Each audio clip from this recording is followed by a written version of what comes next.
Dinosaur जो एक समय पूरे पृथ्वी पर राज किया करते थे। अभी हम जिस धरती पर रहते हैं, कभी यहाँ डायनासोर आतंक मचाया करते थे। ये जीव इतने बड़े थे जितनी आज की 10 मंजिल इमारतें हुआ करती हैं। उस समय डायनासोर की कई प्रजातियां हुआ करती थी। आज से करीब 6.5 करोड़ साल पहले डायनासोर के पैरों के गड़गड़ाहट से पूरी पृथ्वी कांपती थी। लेकिन ऐसा क्या हुआ जिसके कारण सभी डायनासोर का अंत हो गया? इस बात को जानने के लिए हमें आज से करीब 23 करोड़ साल पहले यानी अपने भूतकाल में जाना होगा। तो चलिए वीडियो को शुरू करते हैं। आज से करीब 23 करोड़ साल पहले पृथ्वी का वातावरण बिल्कुल साफ था। पूरे पृथ्वी पर सघन जंगल हुआ करते थे और उन्हीं जंगलों में डायनासोर बेखौफ रहा करते थे। लेकिन इस बात से यह जीव बिल्कुल बेखबर थे कि अब इनकी प्रजाति विलुप्त होने वाली है।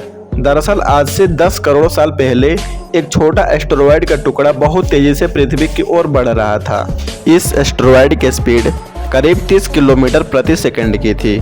जब यह एस्टेरॉयड पृथ्वी से 4 लाख किलोमीटर दूर था, तब यदि यह पृथ्वी के उपग्रह चंद्रमा से टकरा गया होता तो शायद डायनासोर आज भी जीवित बच जाते। लेकिन प्रकृति कुछ और ही चाहती थी। 150 किलोमीटर डायामीटर में फैला यह एस्टेरॉयड चांद को छोड़कर पृथ्वी की ओर बढ़ने लगा। जैसे ही यह एस्टेरॉयड पृथ्वी के गुरुत्वाकर्षण बल में आया, इसकी स्पीड दोगुना हो गई। अत्यधिक स्पीड होने के कारण यह एस्टेरॉयड खतरनाक आग के गोले में बदल गया। यह इतने तेजी से आगे बढ़ रहा था कि यह सिर्फ 4 मिनट में अटलांटिक महासागर को पार कर गया।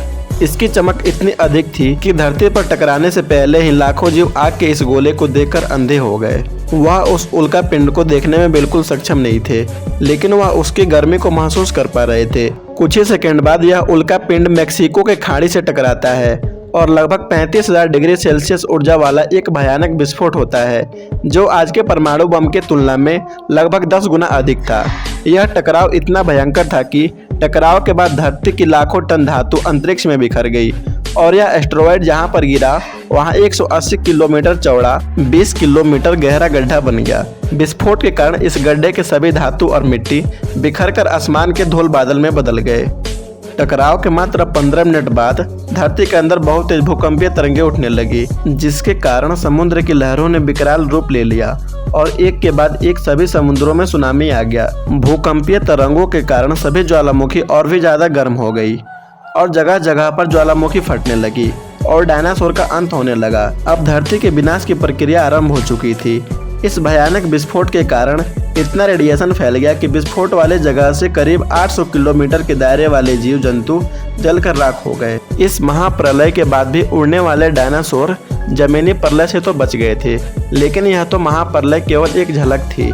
विस्फोट की वजह से जो लाखों टन तत्व अंतरिक्ष में बिखर गए थे, वह पृथ्वी के गुरुत्वाकर्षण बल के कारण दोबारा पृथ्वी पर गिरने लगे और उड़ने वाले डायनासोर के ऊपर गिरने लगे। ऐसा लग रहा था जैसे कि आग के गोले की बारिश हो रही है। ऐसे में अब लगभग सभी डायनासोर मृत्यु के आगोश में जा चुके थे।